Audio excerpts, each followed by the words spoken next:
Hi and I am दबंशु। आपको click talks bye चित्रवितिका में स्वागत है। यहाँ पे मैं ही हूँ आपका होस्ट एंड दोस्त।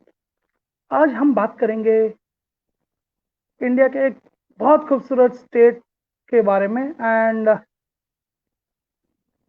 चाय के साथ वो बात बहुत अच्छा लगता है। हम लोग आसाम के बारे में आज बात करेंगे। तो आसाम में वाइल्ड लाइफ और वाइल्ड लाइफ हो तो निरंता जी के साथ बात ही करना है।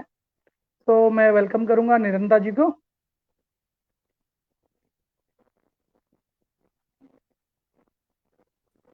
नमस्ते। नमस्ते। निरंता जी नमस्कार। नमस्कार नमस्कार देवांशु जी। नमस्कार ऑडियंस। तो पहली बात है कि निरंतर जी आपका experience wild life as a advisor कितने दिनों का है? मेरा जन्म होता जंगल में, बड़ा हुआ जंगल में। और लेकिन जंगल में हमें 2000 से मैं कंजर्वेशन के काम में आया। 2000 पहले तक मेरा तो डांस की काम कर रहा था।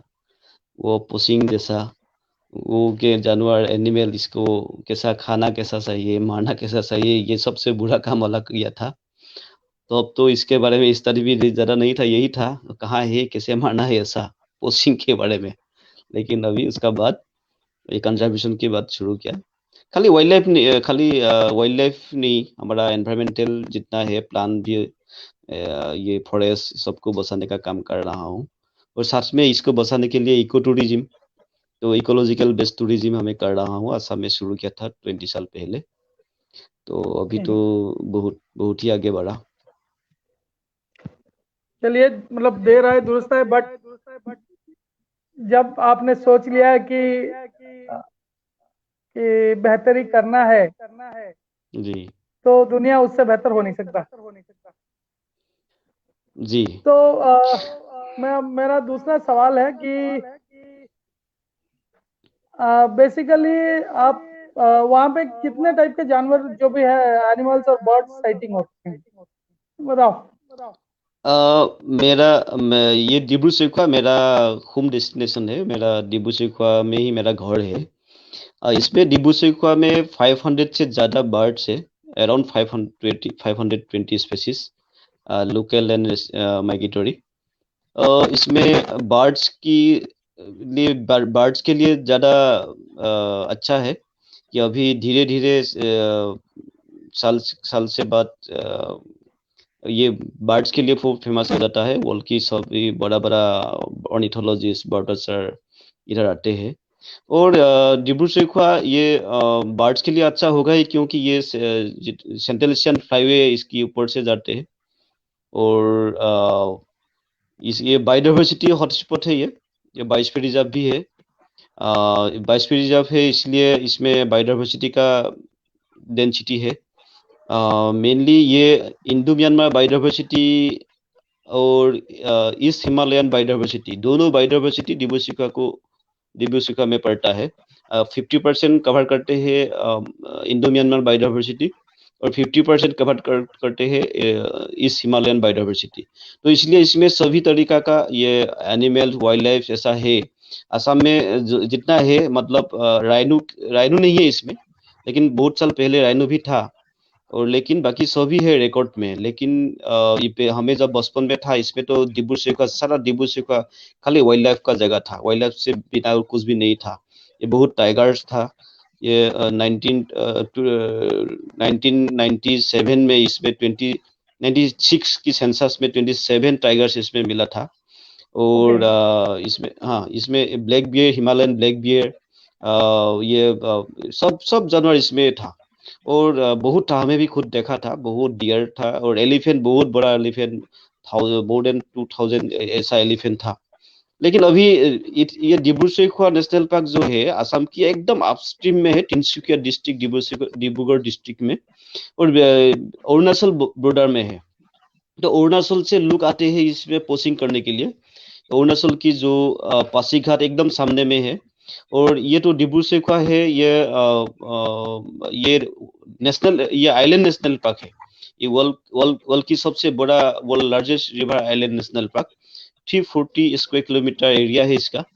तो और ये वर्ल्ड का सबसे बड़ा जो रिवर कॉन्फ्लुएंस है लोहित्य महासंगम, वो 9 रिवर का ये जो कॉन्फ्लुएंस है, इसलिए ये बायोडाइवर्सिटी के लिए बहुत रिच है। इसलिए हर तरीका की बायोडाइवर्सिटी इसमें है। जैसे एनिमल्स है, इसमें वुडलैंड है, ये इसमें 60 से ज्यादा वेटलैंड है डिब्रू सैखोवा में। तो वेटलैंड है, wetland birds, wetland animal, wetland अलग अलग बहुत वाइल्ड लाइफ है इसमें। और इसमें वुडलैंड है, वेटलैंड है, ग्रासलैंड है, मार्शीलैंड है, सभी तरीका का है इसमें। और बाकी इसमें ये 9 रिवर्स की जो मीटिंग पॉइंट है ये, इसलिए अलग अलग रिवर की जो क्लाइमेट, सब एटमॉस्फेयर सब अलग अलग होते हैं इसका। इसलिए इसमें अलग अलग एक्वाटिक लाइफ है। रिवर डॉल्फिन इसमें काफी अच्छा है। River dolphin Gangetic river dolphin है, जो गैंगेटिक रिवर डॉल्फिन गंगा और ब्रह्मपुत्र ट्रिब्यूटरी में जैसे रहते हैं। इसमें असम में भी अपस्ट्रीम में ये इसका वाटर थोड़ा फ्रेश है, अभी तक ओके। फ्रेश है।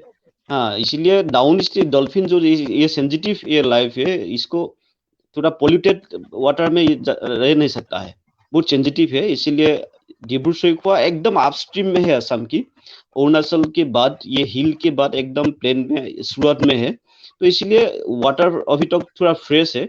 इसीलिए कोई स्पेसीज इसमें एक्वाटिक लाइफ है जो दूसरी जगह पर इतना नहीं देखते हैं। और जी एनिमल जी। आपको जैसे आपको कहूँ कि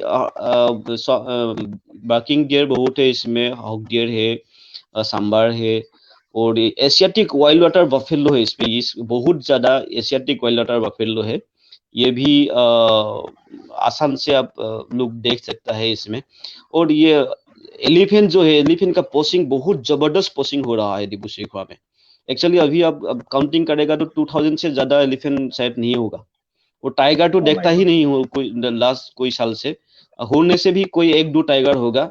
जो अभी 1996 में 27 टाइगर्स मिला था सेंसस में, गवर्नमेंट सेंसस में। लेकिन अभी टाइगर ही नहीं देखता हूँ इसमें। पोसिंग एकदम ओपन पोसिंग चल रहा है इसमें, कंजर्वेशन एकदम नहीं है। और ये इसमें बहुत प्रॉब्लम है एक्चुअली इसमें जो निरंतर जी असम एक की। सवाल है। जी जी मतलब ये अपने जस्ट मेरे मन में आया कि जी ये जो पोचिंग करते हैं, मान जी। लीजिए कि एक बार वो एलिफेंट और टाइगर खत्म हो गया दुनिया से, फिर ये किस चीज का पोचिंग करेंगे? वो देखिए, पोसिंग का बारे में आप ऐसा डेंजरस बात आपको मैं एक बता रहा हूँ। अभी सारा इंडियन को, भारतीय लोगों को मैं बता रहा हूँ, ये डेंजरस की बात ऐसा है। हमें सुनता था कि चाइना में वाइल्ड लाइफ की बहुत बड़ा मार्केट है, ये लीगल मार्केट है।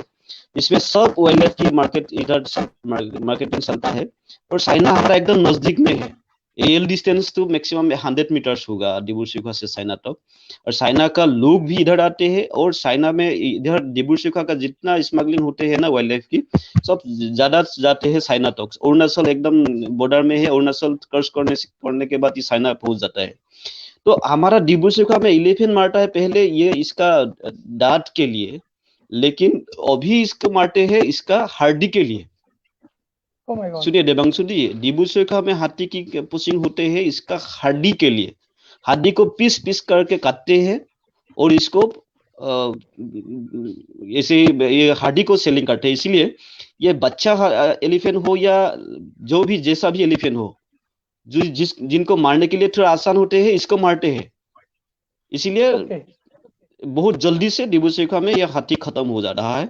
लेकिन इसके सब के बारे में फॉरेस्ट डिपार्टमेंट की पता है, divisional forest officer, range officer सबको पता है, लेकिन ऊपर में ये इंफॉर्मेशन नहीं देता है और इंटरेस्ट ही नहीं है। तो एलिफेंट ऐसे ही खत्म हो जा रहा है। ये भी बहुत बड़ा एक थ्रेट है इंडिया के लिए। तो ये चाइना से शुरू हुआ, ये तो हार्डी का ओके। ये ऐसा। चले, और ये ये तो अभी अभी चल रहा है। जी चल रहा है, ये आ, चल रहा है। हाँ। ये तो अभी और चल रहा है। बाकी सब सब सब ये डियर का भी बहुत बड़ा मार्केट, इलीगल मार्केट है इसमें। लेकिन अभी ओके। टूरिस्ट आने से इसलिए इतना आसान से अभी नहीं देखता है डिब्रू सैखोवा। जो दो रेंजेस है इसमें, दो रेंजेस है, एक है गुइजन रेंज और एक है सैखोवा रेंज। तो सैखोवा रेंज जो है ये अपस्ट्रीम में है और थोड़ा हाईलैंड है। तो उधर डेंस फॉरेस्ट है, इधर जानवर ज्यादा रहता है, लेकिन उधर जाने के लिए इतना आसान नहीं है। हमें ज्यादा इंटरेस्टेड टूरिस्ट को ले जाता हूँ जो थोड़ा वाइल्ड लाइफ के बारे में पता है जिनको, ऐसे।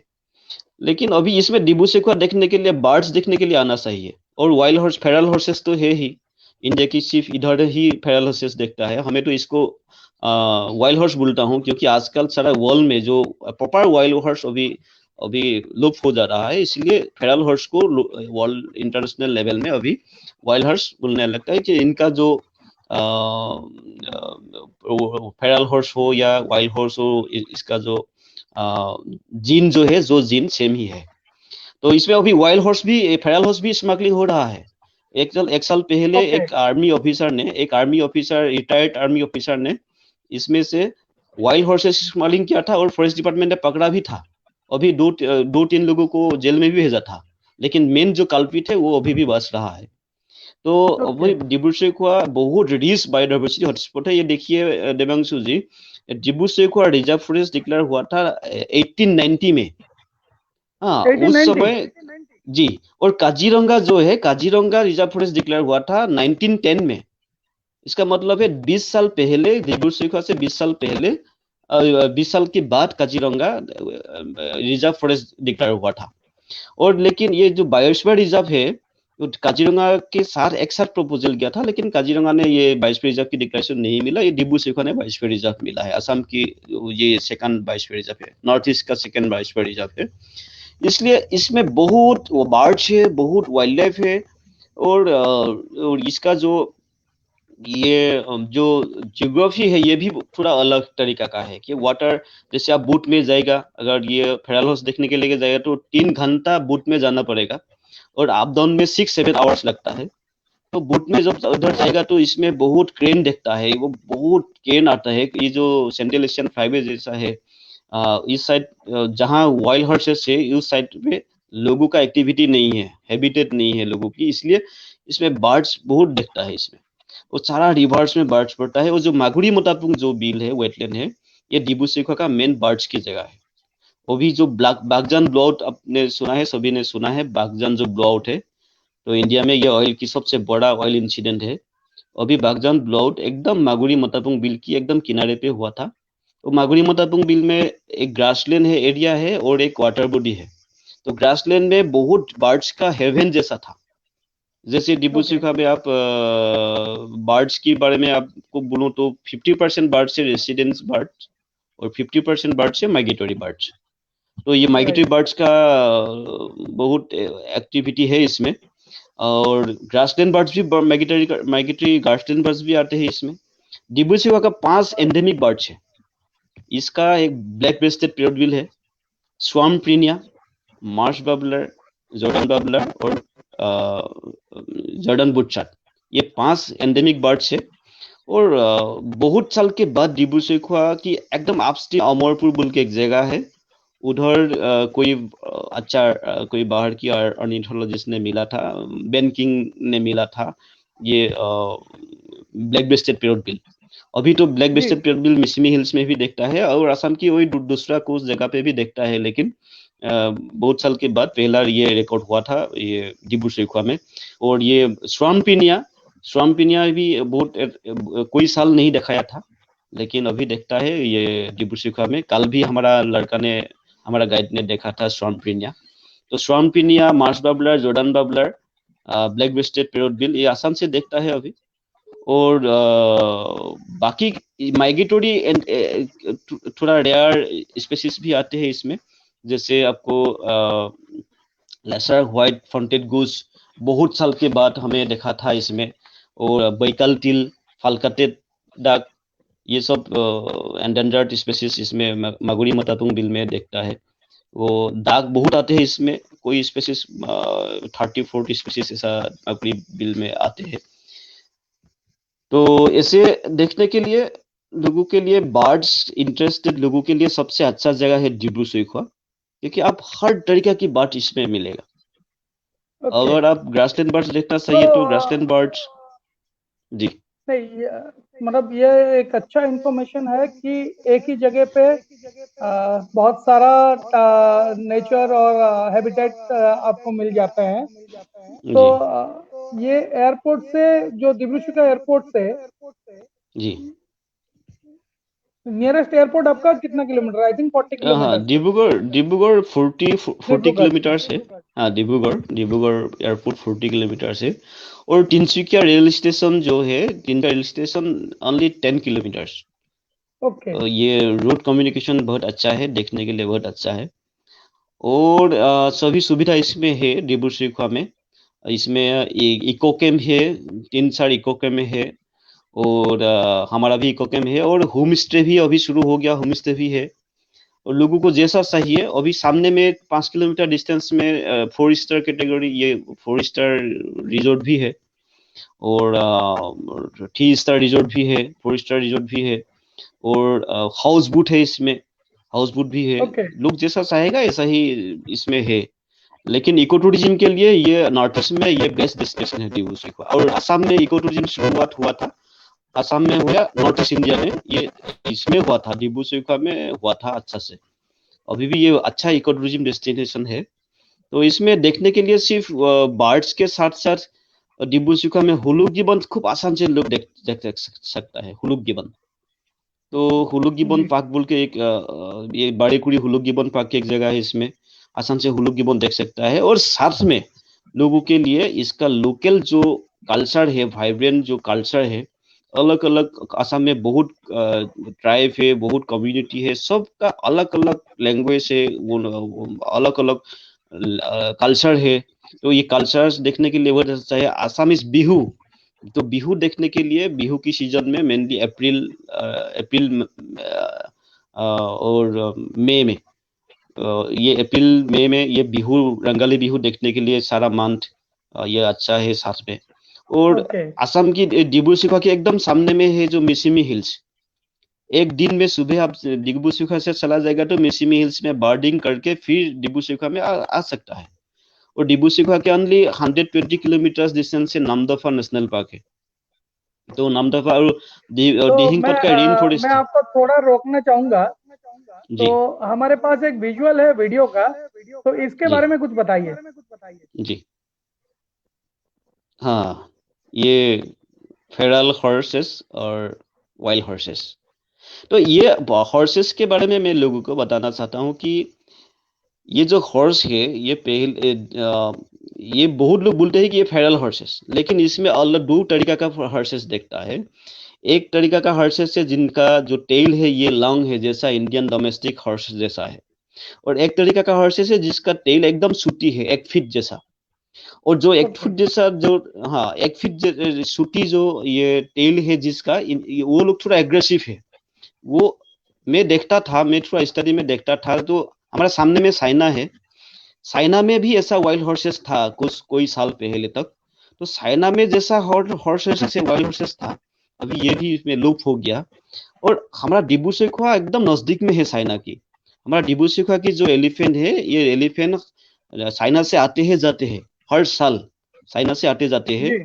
तो हमारा डिब्रू सैखोवा में हमारे बहुत लोग बोलते हैं कि ये पहले से इसमें वाइल्ड हॉर्सेस था।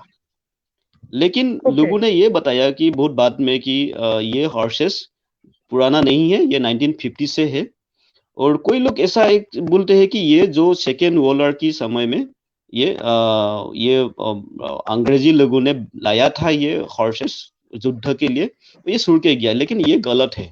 ये ज्यादा पॉपुलर बात यही है, लेकिन ये गलत बात, ये सच नहीं है। सच ऐसा है, जो फेडरल है इसके बारे में मैं बोल रहा हूँ कि इसमें कोई अच्छा, आपका लोग था। आपके आपके पहले पहले कॉलर जो अपने दर्शक हैं उनका क्वेश्चन आपके लिए आ गया है। सॉरी, मैंने जी थोड़ा आपको इंटरप्ट किया।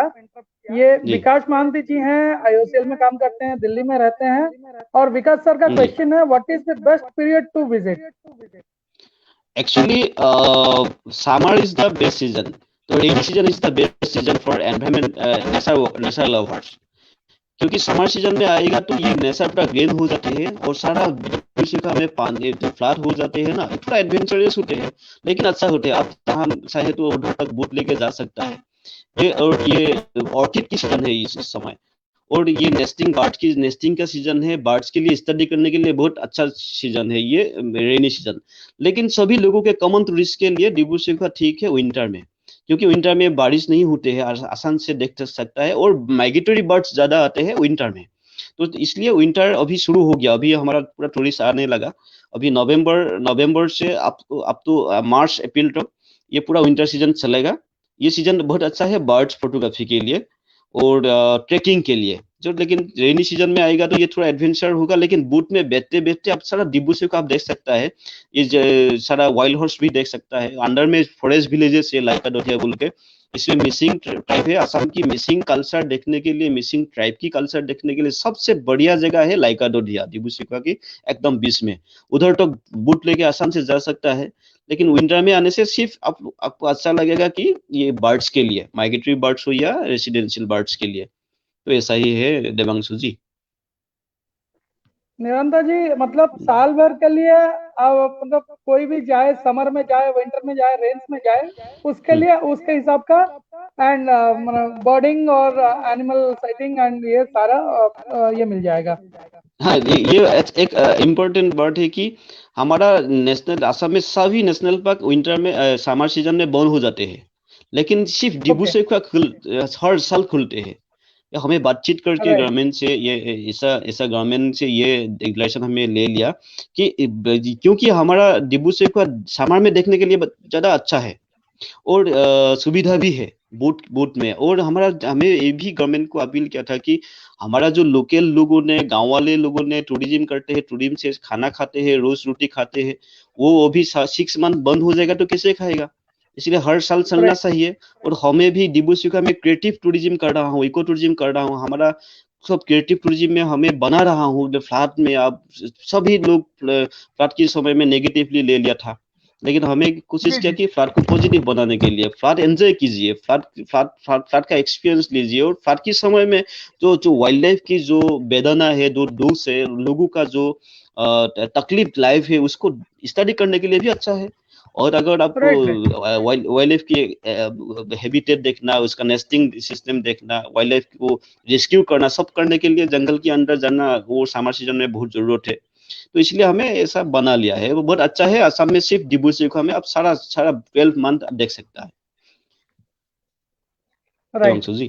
तो बट ये बहुत ही अच्छा, एंड आप इतना मेहनत जो कर रहे हैं एंड इंफॉर्मेशन दे रहे हैं, तो मैं अपने जो दर्शक हैं तो उनसे वही बोलूंगा कि आपका कोई भी सवाल हो, आप बेझिझक पूछिए। निरंता जी हैं, और निरंता जी के साथ मैं इनवाइट करूंगा राकेश जी को।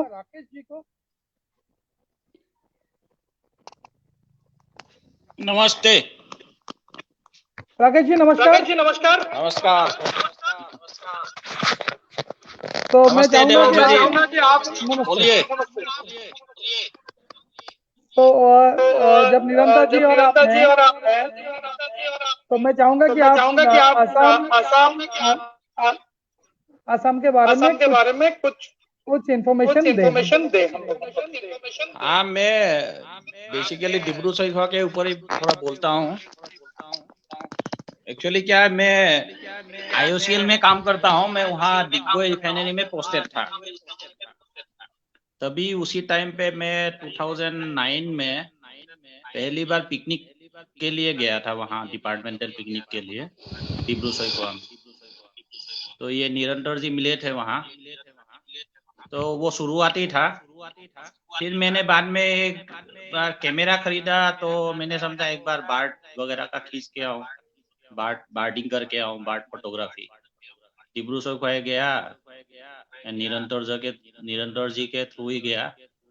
तो वहाँ मैं तब इनिशियल स्टेज में ही था, मतलब फोटोग्राफी में इतना एक्सपर्ट नहीं था। तो लेकिन मुझे लकीली पहली बार ही ब्लैक ब्रेस्टेड पैरोट बिल मिला, which is endemic to Dibru Saikhowa only. तो डिब्रू सैखोवा का खासियत ये है,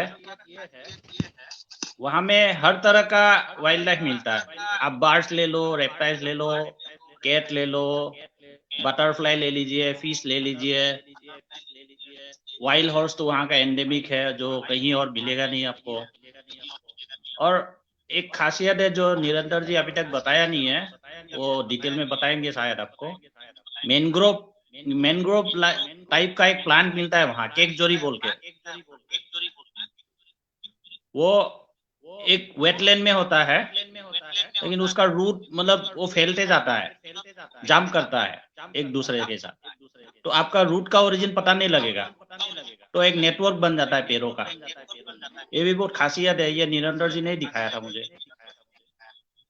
और डिब्रू सैखोवा में एक जो असम का स्टेट बर्ड है वो व्हाइट विंग वुड डक, आप सुने होंगे, वो मिलता है वहां में, ठीक है, लेकिन it is very rare sighting, मैं कभी अभी तक देखा नहीं, सुना ही हो सकता है निरंतर जी ने देखा होगा।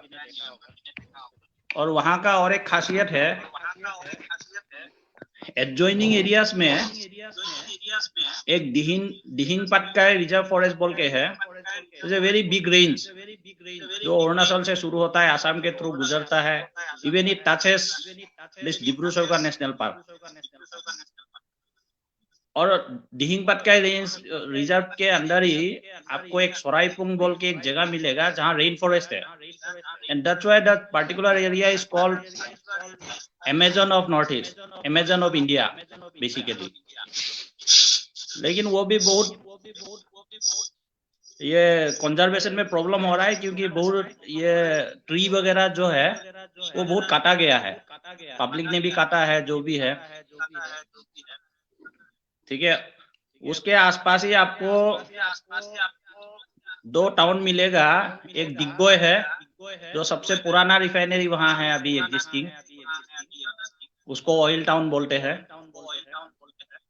और एक मार्गेरिटा है जहां कोल मिलता है। ये 2 शहर छोटा छोटा शहर है, बट इन सब चीजों के लिए खासियत है। दिग्बोय के बारे में तो बहुत लोगों ने सुना होगा, और मार्गेरिटा के बारे में भी। और जो दिहिंग पटकाई रेंज खत्म होते ही अरुणाचल में एक नामदफा नेशनल पार्क बोल के मिलता है। वहां का खासियत ये है, वहां 4 टाइप का बिग कैट मिलता है। That is the only national park in the world जहां 4 टाइप का एक ही जगह में कैट मिलता है। उसमें से है टाइगर, लेपर्ड, स्नो लेपर्ड और क्लाउडेड लेपर्ड। तो मैंने भी ये जितिन भट्ट के थ्रू इसके बारे में पता लगा मुझे, चित्रबीथिका के बारे में, तो उन्होंने बोला थोड़ा सा आप भी कंट्रीब्यूट कर देना डिब्रू सैखोवा के ऊपर, तो इसीलिए मैं ज्वाइन किया हूँ। तो मैंने भी कुछ फोटो कंट्रीब्यूट किया है, ये आप दिखाएंगे शायद आगे, तो दोनों का फोटोग्राफी है इसमें। ठीक है, आगे बढ़िए निरंतर जी। थैंक यू राकेश जी। चलिए, ये तो बहुत ही है कि निरंतर जी मतलब इतना ज्ञान है, और इतना टाइप के जैसा रेन फॉरेस्ट हो गया, तो मुझे भी वही लग रहा है कि मुझे भी जाना चाहिए जल्दी आपके पास। जी आइए, आना पड़ेगा, आना बहुत जरूरत है। अब भी वो कंजर्वेशन में भी आपके साथ में थोड़ा रहना पड़ेगा, and I will request everybody to visit a place. Conservation बहुत जरूरी है। नहीं, मैं जितने वाइल्ड लाइफ लवर्स और नेचर लवर्स हैं उनको वही बोलूंगा कि आप जरूर विजिट कीजिए, क्योंकि एक ही जगह पे आपको रेन फॉरेस्ट भी मिलता है, वेटलैंड्स भी मिलता है, एंड आइलैंड, बड़ा सा आइलैंड है, you go through a river. So मैं तो सुनता ही रहता हूँ कि निरंतर जी जब बोलते हैं तो मुझे लगता है कि मैं जन्नत में आ गया हूँ। हाँ तो जी, निरंतर मैं जी फिर जी जस्ट मैं थोड़ा टोकूंगा, आपके लिए एक क्वेश्चन है, ये सागरिका सिंह जी से है। Thanks for sharing this information Nirantar sir, it is really interesting to know the ecosystem and history and culture of this place. जी थैंक यू सागरिका जी। और मैं और एक और थोड़ा बताना चाहता हूँ कि मैं जैसे 20 साल में कंजर्वेशन और इको टूरिज्म प्रमोशन की काम कर रहा हूँ, जैसे देखता हूँ कि असम में अभी नॉर्थ ईस्ट में बहुत जगह है देखने के लिए, जैसे नामदफा है, जैसे असम में भी बहुत है, मानस है, नामेरी है, काजीरंगा है, वाइल्ड लाइफ की 5 नेशनल पार्क है असम में, और 20 वाइल्ड लाइफ सेंचुरी है। और हमारा सारा असम में तिनसुकिया डिस्ट्रिक्ट में ही डिब्रू सैखोवा नेशनल पार्क है, और भेरजान बोराजान पोडुमनी बोल के एक वाइल्ड लाइफ सेंचुरी भी है एकदम पास में, और एकदम थोड़ा दूर में है रेन फॉरेस्ट, इंडिया की सिंगल रेन फॉरेस्ट बोलते हैं ये दिहिंगपाट का रेन फॉरेस्ट। तिनसुकिया डिस्ट्रिक्ट में सब देखता है। तो मेरा जो डिस्ट्रिक्ट है, और ये जो डिब्रू सैखोवा नेशनल पार्क का टोटली इसका कैरेक्टर अलग ही है, क्योंकि ये वर्ल्ड का सबसे बड़ा रिवर आइलैंड नेशनल पार्क है। माजुली भी एक आइलैंड है, रिवर आइलैंड है, लेकिन ये नेशनल पार्क नहीं है। 340 स्क्वायर किलोमीटर। और ये जो ब्रह्मपुत्र है, ब्रह्मपुत्र शुरू हुआ है, महाबाहु ब्रह्मपुत्र शुरू हुआ है डिब्रू सैखोवा से। एक्चुअली ब्रह्मपुत्र शुरू हुआ है चाइना से, लेकिन अरुणाचल से आने के बाद जब आसाम में पहुंच जाता है तो महाबाहु बन जाता है। महाबाहु अथवा बोरलुइट बोलते हैं, लुहित लुहित और बोरलुहित। और इसमें ही ये धौला सोडिया जो ब्रिज है, इंडिया का सबसे लॉन्गेस्ट ब्रिज है, ये डिब्रू सैखोवा की एकदम अपस्ट्रीम में है। और इसमें देखने के लिए बहुत कुछ है, जैसे वर्ल्ड का सबसे बड़ा त्रिवेणी संगम लोग जाते हैं, बहुत लोग जाते हैं, लाखों लोग जाते हैं ना त्रिवेणी संगम। ये डिब्रू सैखोवा जो लोहित्य महासंगम है, ये त्रिवेणी संगम से कम हजारों गुण ज्यादा बड़ा है, क्योंकि ये लोहित्य महासंगम में एक बार आपको सारा लोहित्य महासंगम देखना है तो आपको कम से कम 3 दिन कंटिन्यूअसली देखना पड़ेगा बोट में। ये रिवर की ये 30 किलोमीटर से वाइड है, ये ब्रह्मपुत्र इसमें 30 किलोमीटर से सी जैसा है। तो रेनी सीजन में एकदम सी जैसा होते हैं।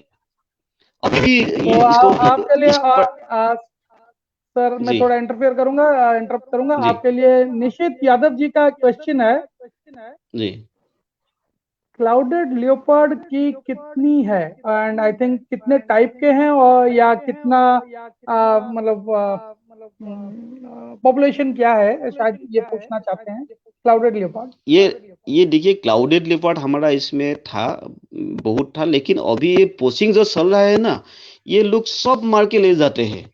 हमारा इसमें अभी एकदम सच में बोलो तो डिब्रू सैखोवा में अभी इतना आसान से नहीं दिखेगा क्लाउडेड लेपर्ड, क्योंकि ये टाइगर भी देखना इतना आसान नहीं है अभी। और ये एकदम रिकॉर्ड में है, लेकिन पोचिंग इतना ओपन चल रहा है ना, लेकिन इसमें बर्ड्स के लिए अभी ठीक है, लेकिन इसका कंजर्व करना बहुत जरूरी है। अगर कंजर्वेशन का हमें करेंगे तो क्लाउडेड लेपर्ड हो या हिमालयन ब्लैक बियर भी अभी लुप्त हो जा रहा है, टाइगर भी लुप्त हो जा रहा है। इसके बारे में कंजर्वेशन की काम बहुत करना जरूरत है इसमें। ओके, ठीक है। एंड ये फोटो शायद राकेश जी का है। ये शायद मेरा फोटो है। ये बार हेडेड गिज है ना, ये बहुत सुंदर बर्ड है। ये मागुरी मतापुंग बिल में बहुत देखता है, 100 से 1000 तक। Can we go for the next और स्लाइड? ये भी बार हेडेड गूज है। इसमें देखिए हेड पर 2 बार्ड है ना, ये बार हेडेड गूज बहुत सुंदर बर्ड है। और ये इंटरेस्टिंगली ये बर्ड्स का फूड जो है ये ग्रास है। लोगों को खास लगेगा, क्योंकि जिनको इतना आइडिया नहीं है कि बर्ड्स में भी घास खाते हैं क्या, ये एकदम जो नया एकदम ये घास खाते हैं, लीव जो है ये खाते हैं। ठीक है, आगे बढ़िए। ये वार्वेट है, ब्लू थ्रोटेड वार्वेट है। ये बहुत सुंदर बर्ड है। ये तो सभी जगह पे है, कॉमन बर्ड है, देखते हैं सभी जगह। ये व्हाइट किंगफिशर एकदम कॉमन नहीं है, लेकिन कॉमन ही बर्ड है, लेकिन इतना कॉमन नहीं है। बहुत लोग नहीं देखता है, किंगफिशर देखता है, लेकिन इसका किंगफिशर बहुत लोग नहीं देखता है। ये कॉमनली दिखता है डिब्रू सैखोवा में। आगे ये जितेंद्र ब्रह्म भट्ट जी का सवाल है जी, इनका कॉम्प्लीमेंट है बेसिकली, मैं बोलूंगा lovely photographs of wild horse. हाँ, वाइल्ड हॉर्स देखने के लिए आइए, ये बहुत सुंदर है। ये कम से कम 200-300 वाइल्ड हॉर्सेस है इसमें। डिब्रू सैखोवा में 200-300 वाइल्ड हॉर्सेस देखेगा एक ही साथ में। एक 100 तक देख सकता है। अच्छा जी, प्लीज कंटिन्यू। अच्छा, राकेश जी फिर से आ रहे हैं। वेलकम राकेश जी। हाँ, ये मलाबार स्क्विरल है क्या? मुझे भी एग्जैक्टली नाम नहीं पता इसका। या ग्रेट जैन स्क्विरल है। मेरा ही फोटो है। देवांशु जी कुछ बता पाएंगे? आपको भी तो नॉलेज होगा इसके बारे में। सर मुझे वही लगता है ये जायंट स्क्विरल है। हाँ जायंट स्क्विरल है जी। अच्छा, और एक चीज है जो डिब्रू सैखोवा का अपस्ट्रीम में है, ये गेनबिलिट मालकहा है। ये गेनबिलिट मालकहा, ये एक्चुअली ये जो वाइल्ड लाइफ सेंचुरी है इसमें इधर का है सामने वाला। जी जी जी। Can you go for the next. Next slide?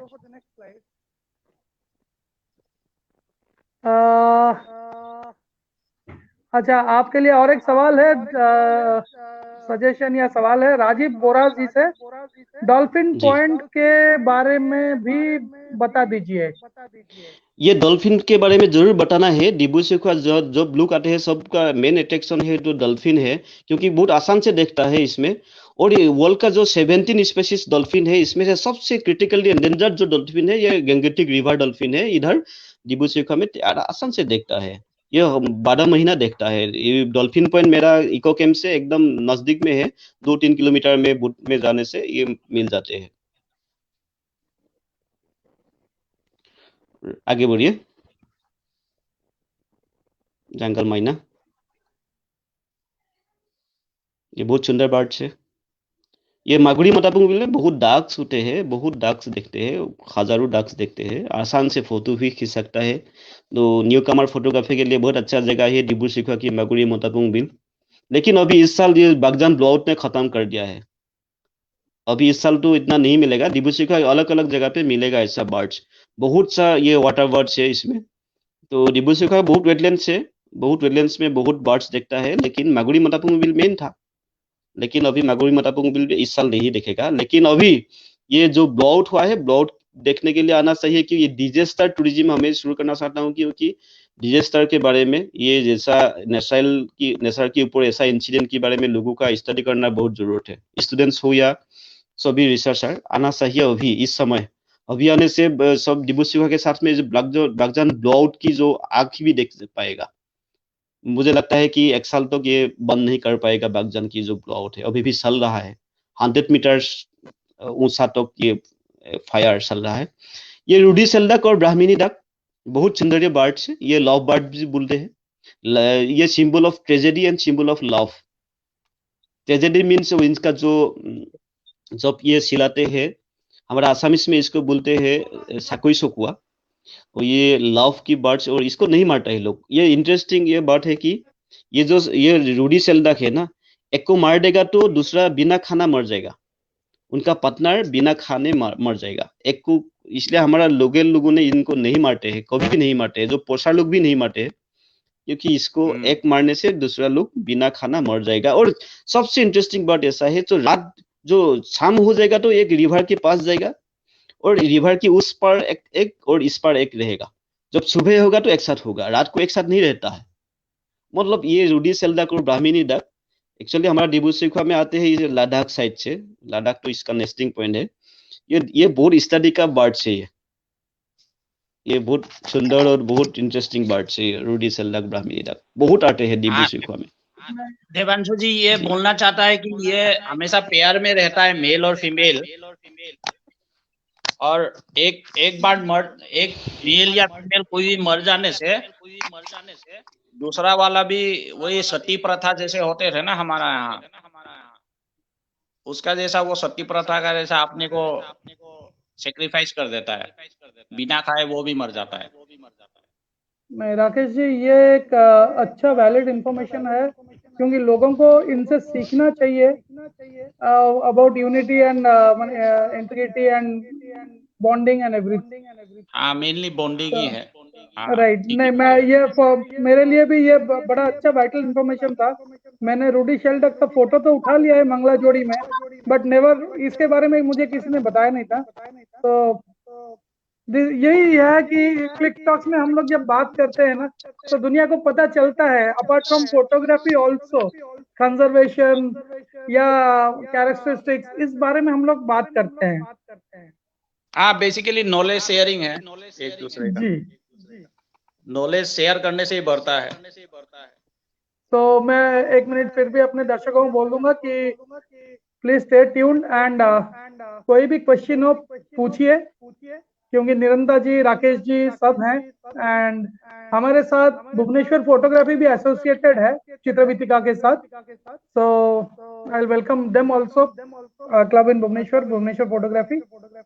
तो तो निरंतर दादा एक बार फिर से शुरू कीजिए, पर उससे पहले एक है कि जाइगेंटिक गैंजेटिक डॉल्फिन्स की फोटो है सर।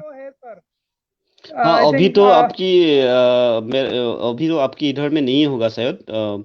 ये फोटो खींचना इतना आसान नहीं है, तो अभी मेरा पास है कुछ, इतना खास फोटो नहीं है लेकिन मेरा पास है, डॉल्फिन का भी जी। फोटो है। तो जी निशित यादव जी, आप एक बार सर से बात कीजिए, उनके वेबसाइट या फेसबुक पे आप जाके देख सकते हैं जी गैंजेटिक डॉल्फिन के photos. Can we go for the next photo? जी। ये फ्लावर राकेश जी का है।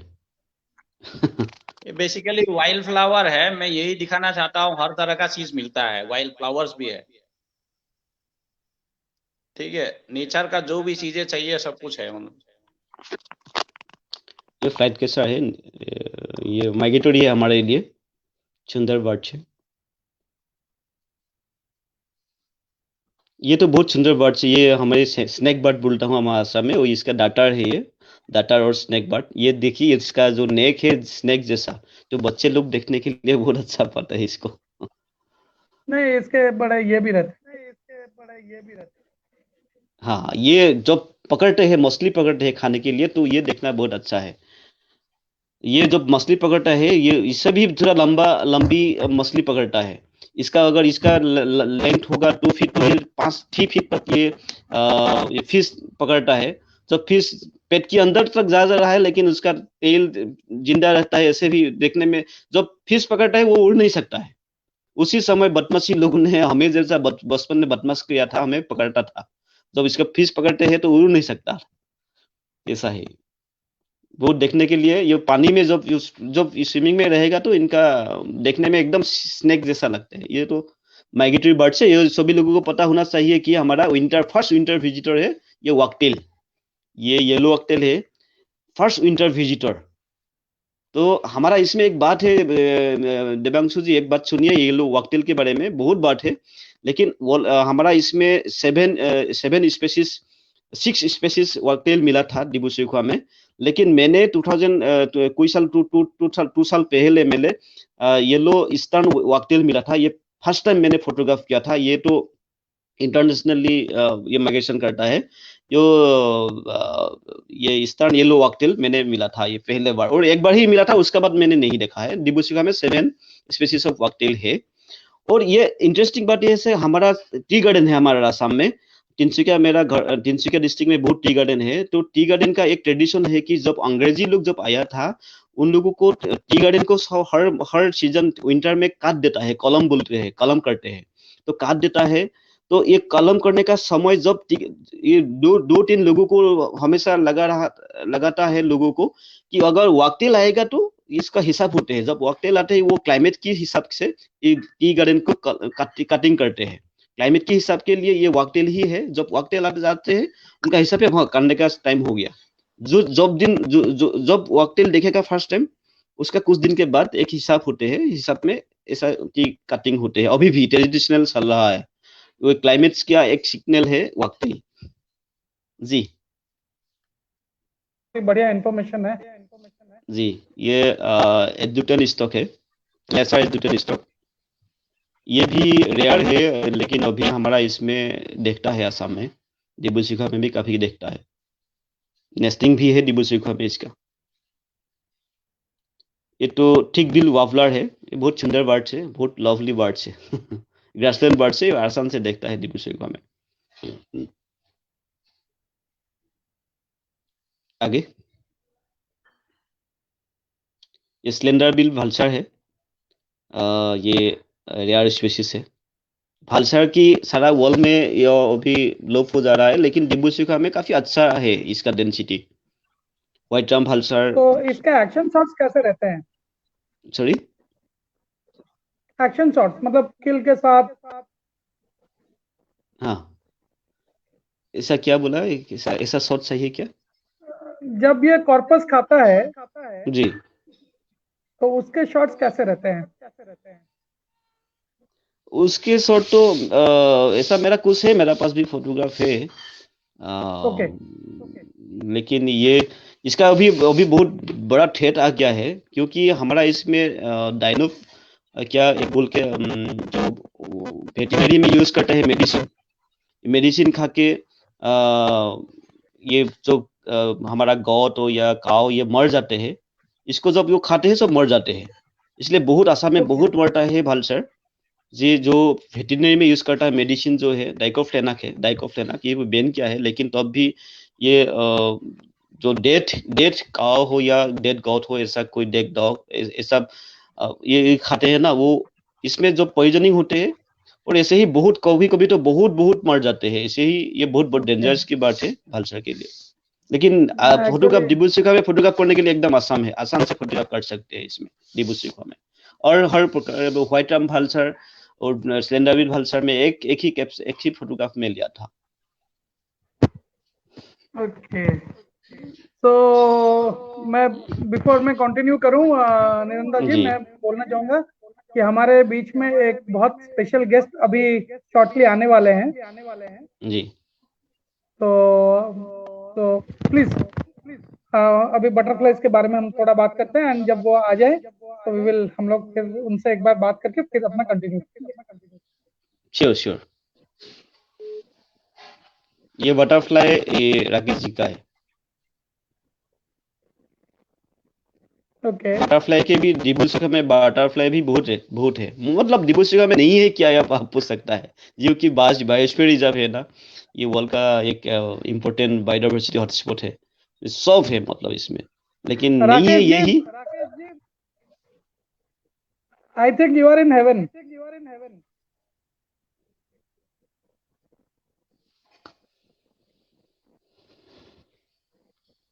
तो मैं वही सोच रहा हूँ कि राकेश जी कि अगर मैं उस जगह पे होता तो मैं क्या फोटो नहीं खींचता, और निरंता जी से तो मैं घर के पास उन्हीं के घर में रुक जाता एकदम आराम से। क्या नहीं आप पूछ सकता है, सब है इसमें। मैं वही बोल रहा हूँ, क्या नहीं है। क्या नहीं है आप बोलेगा तो मैं। Prosperity, Assam is a land of prosperity and wild life and diversity, view है, सब कुछ है। जी। So can we go for the next photo?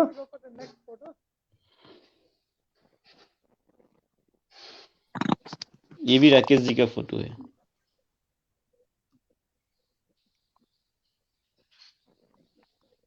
Rakesh ji, या मैंने बोला था ना, वो रेन फॉरेस्ट जो है ये वहां में खींचा था। तो बटरफ्लाइज का क्या है, दे नीड ह्यूमिडिटी, जब ह्यूमिडिटी बढ़ता है ना बटरफ्लाइज भी बढ़ जाता है। तो मैं एक जगह में गया था वहां जहां पूरा बटरफ्लाई, अलग अलग टाइप का बटरफ्लाई ढेर सारा निकला था।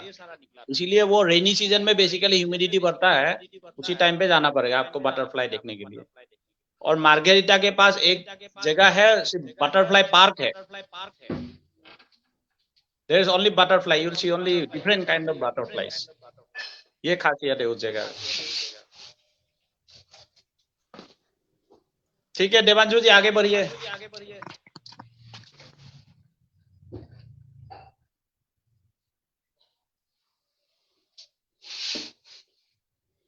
ये डिब्रूचुइखा की ये लोकल रेसिडेंट बर्ड है, स्पॉट बिल डक।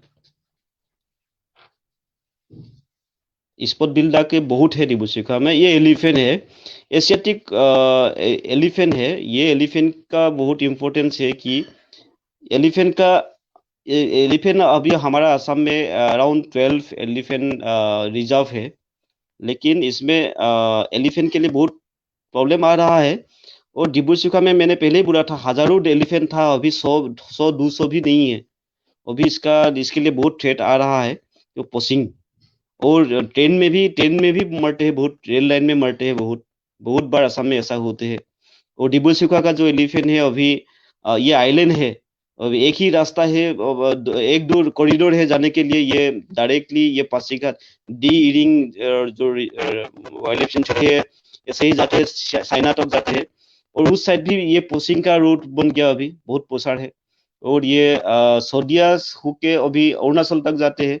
सौदिया में भी बहुत लोगों के बीच एक कॉन्फ्लिक्ट हो रहा है। ये जो भालचर है, इसमें व्हाइट ट्रम्प भालचर और स्लेंडरबिल भालचर दोनों है, एक साथ में है।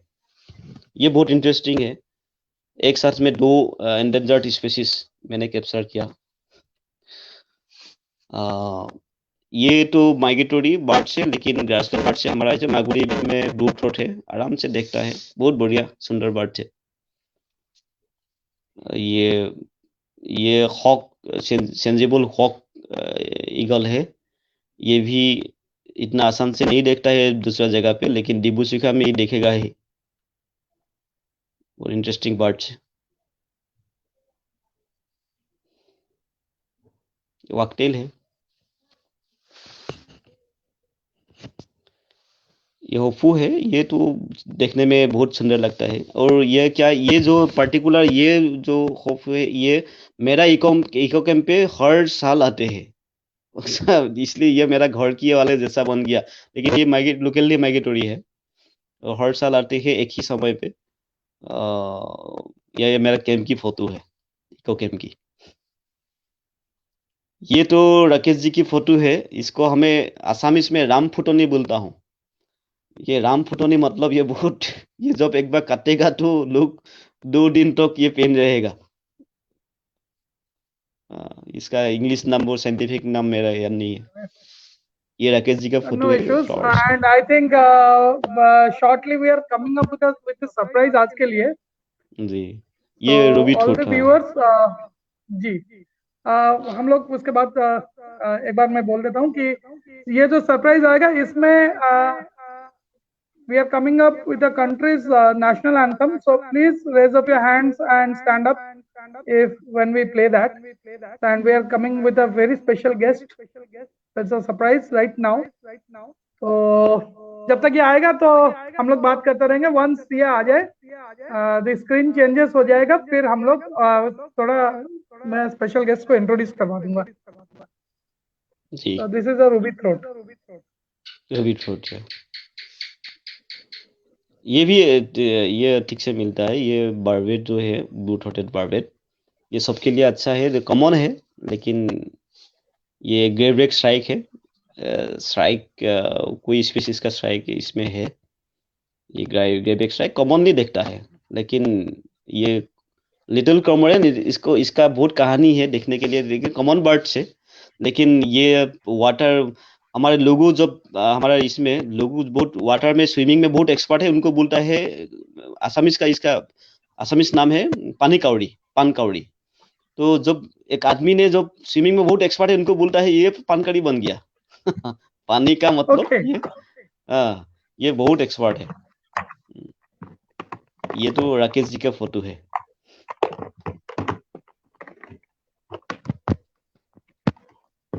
ये थोड़ा इंटरेस्टिंग है। ये ऑर्किड जो है डिब्रूसैखुवा का ऑर्किड है। ऑर्किड बहुत स्पीशीज का ऑर्किड है इसमें, लेकिन ऑर्किड सभी जगह पर कम बेसी ऑर्किड है। लेकिन डिब्रूसैखुवा का ऑर्किड की एक स्पेशल अट्रैक्शन है, क्योंकि जब फ्लड होते हैं डिब्रूसैखुवा में, सारा डिब्रूसैखुवा के 80% फ्लड में डूब जाते हैं। और फ्लड के बीच में पेड़ रहता है, पेड़ के ऊपर में ऑर्किड फ्लावरिंग होता है, और जहाँ देखने के लिए बहुत सुंदर लगता है। क्योंकि डिब्रूसैखुवा ज्यादा टाइम फ्लड में रहता है, ये पानी के बीच में रहता है। और पानी के बीच में रहने वाला कोई स्पेसिस प्लांट है, जैसा सेलिक्स ट्री है। तो सेलिक्स ट्री देखने के लिए बहुत सुंदर है। सेलिक्स ट्री से विलो जैसा है। सेलिक्स ट्री से क्रिकेट की बैट, हॉकी स्टिक बनाने के लिए सबसे अच्छा है। ये सिर्फ अभी डिब्रूसैखुवा में सेलिक्स ट्री है, सभी सेलिक्स ट्री में ऑर्किड हैंगिंग है। तो देखने के लिए यह मैं ऐसे मुख से मैं आपको बता नहीं सकेगा क्या इसका मतलब। ये जो सीनिक जो ब्यूटी है ऑर्किड की, तो समर सीजन में आएगा तो अच्छा से ऑर्किड दिखेगा। ये कभी मेरी ख्याल से दूसरे नेशनल पार्क पर ऐसा नहीं दिखेगा, ऐसा व्यू। ऑर्किड दिखेगा, लेकिन ऑर्किड के साथ में ये तो स्पॉटेड आउलेट है। हाँ, एक मिनट ये तो निरंतर। जी ऑर्किड जो जी है वो असम और अरुणाचल में बहुत वेराइटीज मिलता है। अरुणाचल से तो एक्सपोर्ट भी होता है बहुत सारा ऑर्किड इंटरनेशनल मार्केट में। तो ये है वहाँ का खासियत। और असम में ये इसका एक सिग्निफिकेंस है। ये जब बिहू होता है ना, बैसाख के महीने में, बोहाग बिहू बोलते हैं हम लोग। That is advent of spring, spring season festival बोल लीजिए, न्यू ईयर बोल लीजिए। तो उसमें जो डांसर्स है, लड़कियां जो नाचती है बिहू, तो ये उसको क्या बोलते हैं, गजरा। बालों में बालों में जो लगाते हैं फूलों को, वो इसी फूल से बनाया जाता है। तो इसका खुशबू भी, महक भी जो है ना, बहुत दूर तक ये फैलता है। और कुछ लोग तो ये भी कहते हैं it even attracts snakes. I don't know how much it is true, लेकिन बोला जाता एक है। एक एक एक ऑर्किड है, इसका नाम है कोपो। कोपो, ये कोपो जो एक लोकल नाम है, कोपो ऑर्किड। ये ऑर्किड असम का जो स्टेट फ्लावर्स है ऑर्किड। कोपो बुल के ऑर्किड है, असम की स्टेट फ्लावर्स है। और आगे। Thank you very much. Shayad we are ready for this welcoming of our new guest.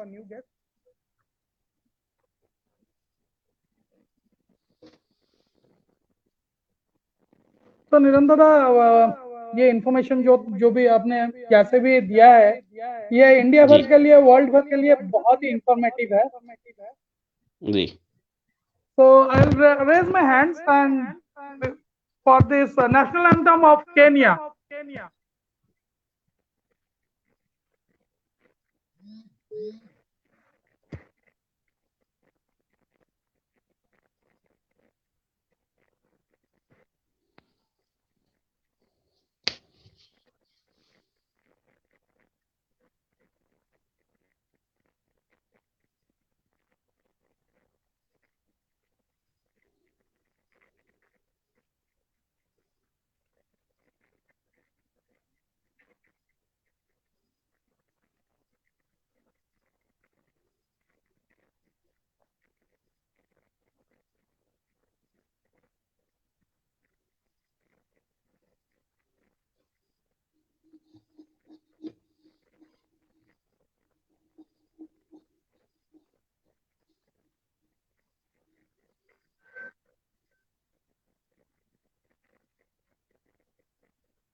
So maybe sound का कुछ issue था, but we played it.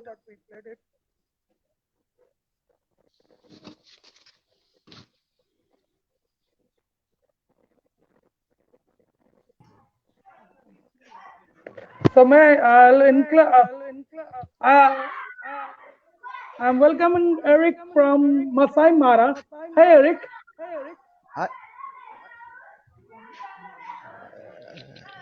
Hi, Namaste India.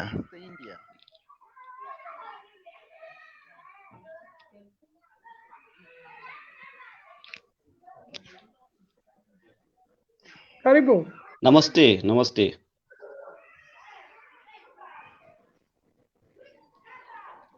Hi. Hi Eric. I have Niranta from India. He's a wildlife advisor from India, and here I present Eric from Masai Mara.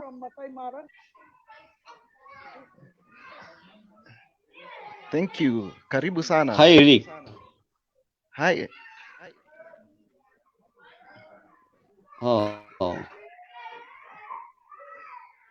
very. Hi Eric. I'm very happy to meet you. See you. It's a pleasure to meet you too.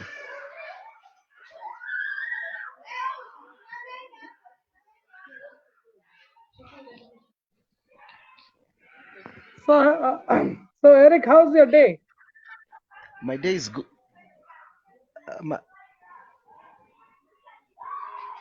You're welcome. I'm happy to meet you too. I've been watching your show right now. Okay, thank you.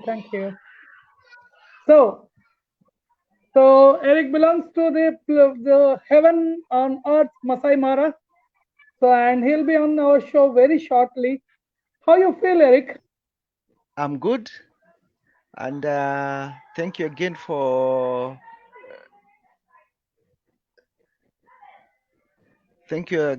this moment.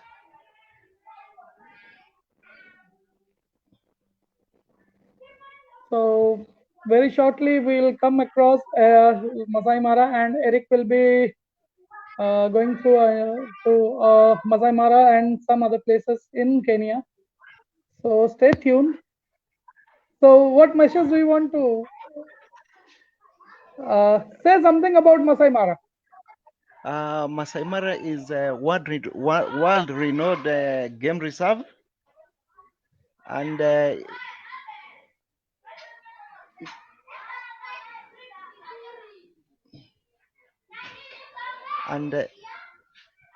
Masai,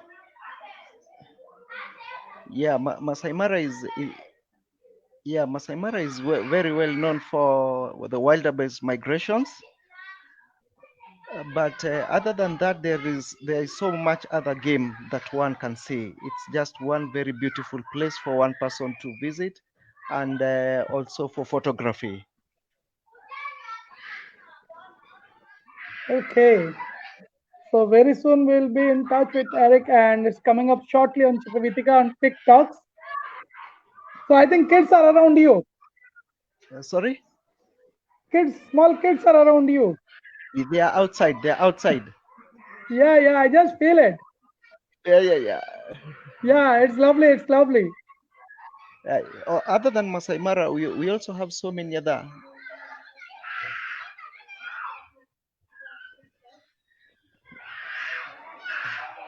Yes, they are around me, and they are playing so much. They are playing so much. That's not a problem. That's not a problem. It's fun. Yeah.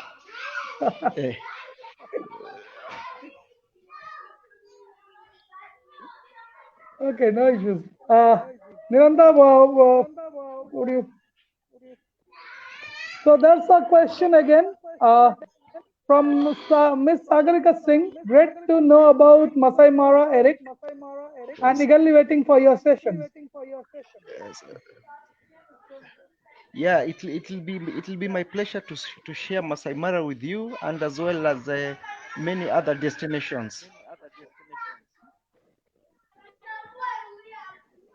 It's good to be in Mara. It's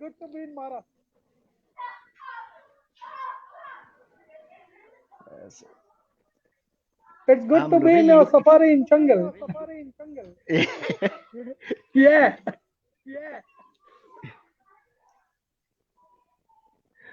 So for the next time, I think I'll keep away from the children.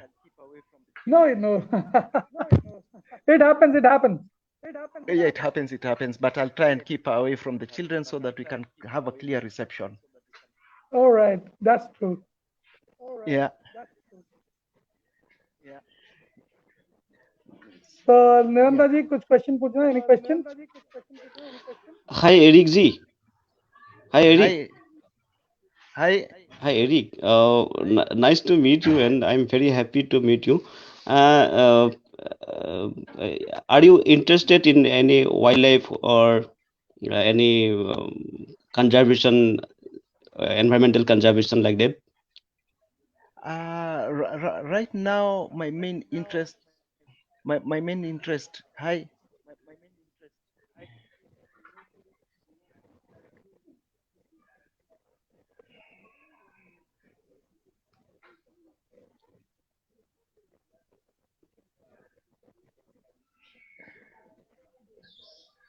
Yes, I'm very much interested in conservation. Basically, it is what I really think is about the migratory corridors. That is one thing that I'm very much interested in. Yeah. Do you want to come to India to see and discuss with us for conservation? I would really love to come to India. I've seen a lot about India and the way you've really preserved your tigers. So that's something that I would really want to learn, even if not now coming, but also online learning about how you do your conservation. Oh, Yeah. that would be great, and we'll be uh, tuned up to and geared up to eagerly waiting for Eric's session coming up very soon with Click Talks.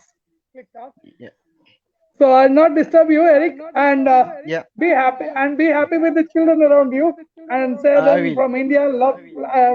We love them I, for I, interrupting. I,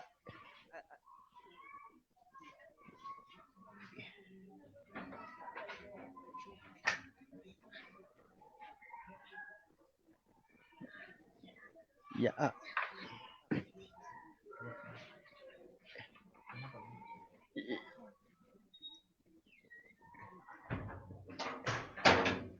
I will definitely pass my regards, and the next time I hope will not have any interruptions from the kids. Oh, no problem, no problem. So thank you, I'll Eric, keep for them away. joining us for in a short notice, and we'll be in touch, and we'll be on Click Talks very soon. So from now, thank you very much for joining with us, Asante sana. and Karibu. Good you remember. Shukra. I'll learn from you. Shukran.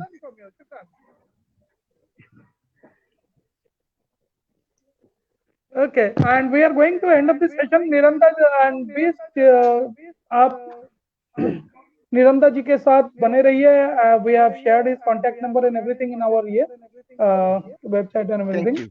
So thank you, Eric. Bye bye. Yep. Bye.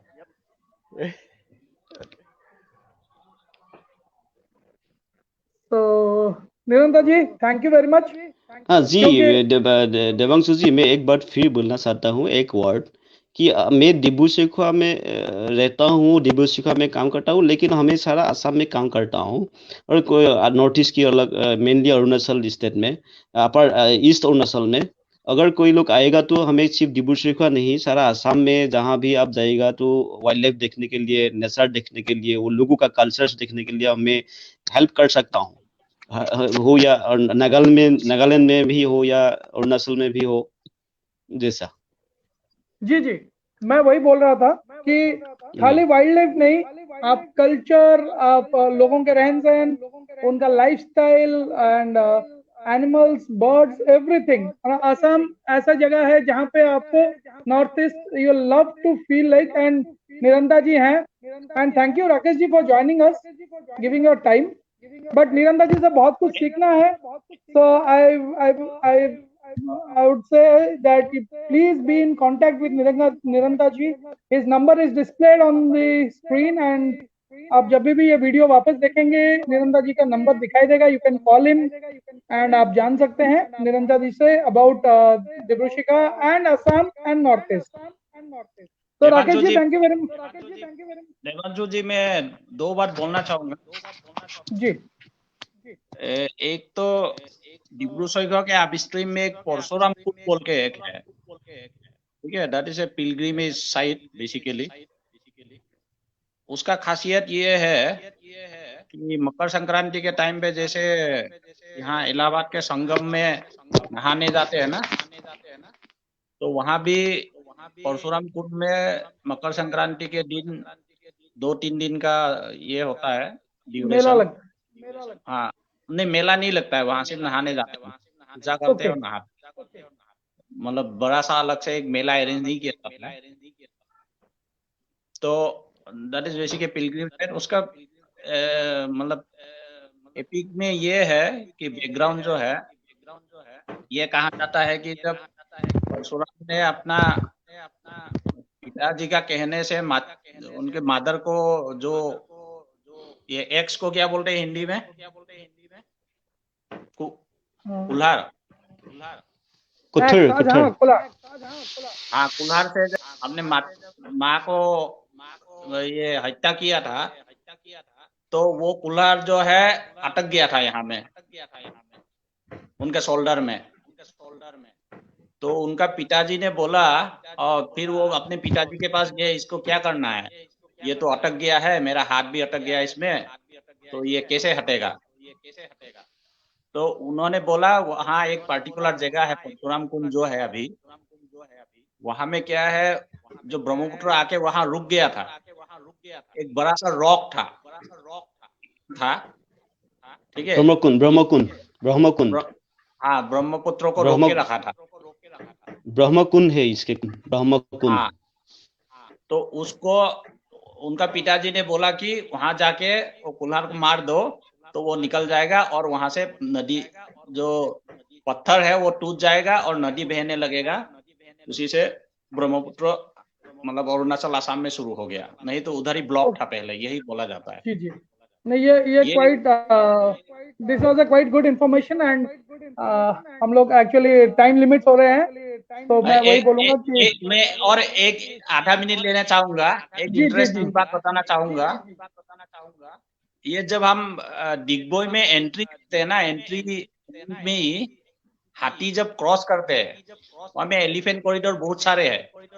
Okay, एक particular fix जगह से वो हमेशा पार करते हैं, तो national highway है, मतलब it is just an entry point two Digboi. उससे पहले पहले ही जो है उनका एक एलिफेंट कॉरिडोर है जहां से वो रास्ता को क्रॉस करते हैं। तो वो रास्ता क्रॉस करने के टाइम पे जो झुंड आता है, पूरा हार्ड जो आता है ग्रुप में, तो वो क्या करते हैं, रास्ता का एक बार में एक खड़ा हो जाएगा, दूसरा बार में दूसरा खड़ा हो जाएगा, फेस टू फेस, ठीक है। और तीसरा और एक हाथी जो है वो शांतिंग करता रहेगा दोनों के बीच में, मतलब रास्ता को ब्लॉक करेगा। जो ग्रुप में बाकी हार्ड में जो एलिफेंट्स है वो वहां से उस टाइम पे क्रॉस करते हैं, तो सारा गाड़ी को रुक जाना है, वहां कुछ नहीं करना है आपको।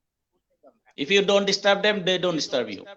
राइट राइट, नहीं वो हर जगह पे है, वो उड़ीसा में भी वही होता है। जो टस्कर या मेल्स होते हैं वो सिक्योरिटी मनाते हैं। हाँ, हो सकता है। यस, नहीं इट्स एवरीवेयर, क्योंकि एलिफेंट का सर नेचर, एलिफेंट का नेचर ही वही होता है to give protection to the family. हाँ, नहीं मैं वहां देखा इसीलिए मैं बताया, मैं दूसरा जगह अभी राइट तक राइट, नहीं किया या सुना नहीं, इसीलिए मैंने शब्द एक शेयर एंड किया। मैं और एक चीज शेयर करूंगा कि एलिफेंट ऐसा ही एक इकलौता जानवर है जो इंसान से डरता नहीं है। हाँ, वो इंटेलिजेंट भी है ऊपर से। यस, अच्छा, काजीरंगा का इंसिडेंट बताना चाहूंगा। काजीरंगा में जनवरी या फरवरी में एक एलिफेंट फेस्टिवल होता है, तो उसमें एलिफेंट जो डोमेस्टिकेटेड एलिफेंट है उनको रेस किया जाता है, रेस कंपटीशन कर दिया जाता है। ओके, तो उसमें क्या है, हमेशा एक एलिफेंट हमेशा फर्स्ट आता था, और एक पर्टिकुलर साल में क्या हुआ, जो माहौत है एलिफेंट का, जो माहौत है उन्होंने मैच फिक्सिंग कर लिया किसी और से, मतलब तुम इस बार सेकेंड आ जाना बोल के, वो फर्स्ट जो है वो सेकेंड आने के लिए मैच फिक्सिंग कर लिया। किसी ने 70 लगाया होगा, तो वो उन्होंने जब हाथी को चलाया तो मतलब बाधा देके उसको सेकेंड ले आया जबरदस्ती। वो हाथी को पता लग गया, तो हाथी ने क्या किया, माहौत को अपना वो इससे सुर से लेके उसको पटक दिया, वही मार दिया। ये तो लाइव वीडियो भी देख सकते हैं आप, यूट्यूब वगैरह में होगा। Anyway, thank you sir. And फिर से भी अभी भी आपके निरंदा जी के फॉलोअर्स अभी भी खत्म नहीं हो रहे हैं। ये निश्चिंत यादव जी हैं, इनका फाइनल मैसेज है, I come to Assam to see wild horses. Nishchit ji please go, welcome, and आप निरंता जी से मिलिए and have a word with him, कब जाना है, कैसा है, प्लान इट आउट।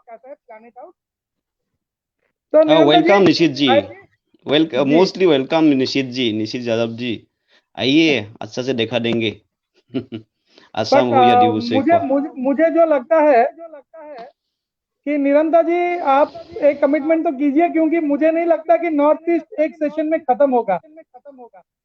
नहीं, एक में कब खत्म नहीं होगा, खत्म होने से भी आना तो आना नहीं सही है, एक बार बहुत बार आना चाहिए कोई बार आना चाहिए। क्लिक टॉक्स पे आपको बार बार आना पड़ेगा, क्योंकि हमको ये बार आना पूरा पड़ेगा असम और नॉर्थ ईस्ट दिखाना पड़ेगा जी। So thank you, and for Click Talks by Chitravitika, मैं दवांशु। आज का सेशन एंड करता हूँ। And it was very informative from Niranta ji, and इतना कुछ सीखने को मिला मुझे। तो मैं खुद सोच रहा हूँ कि ये सेशन जितना जल्दी क्यों खत्म हुआ, बट टाइम का लिमिटेशन है। एंड मैं निरंता जी को फिर से लेके आऊंगा, क्योंकि इनसे इंफॉर्मेशन आधा ही निकला है या 20% निकला है, और बहुत सारा इंफॉर्मेशन लेना बाकी है। ठीक है, thank you, thank you, and thank you, will meet you very thank you soon Devanshu ji. Again. Thank you Niranta ji.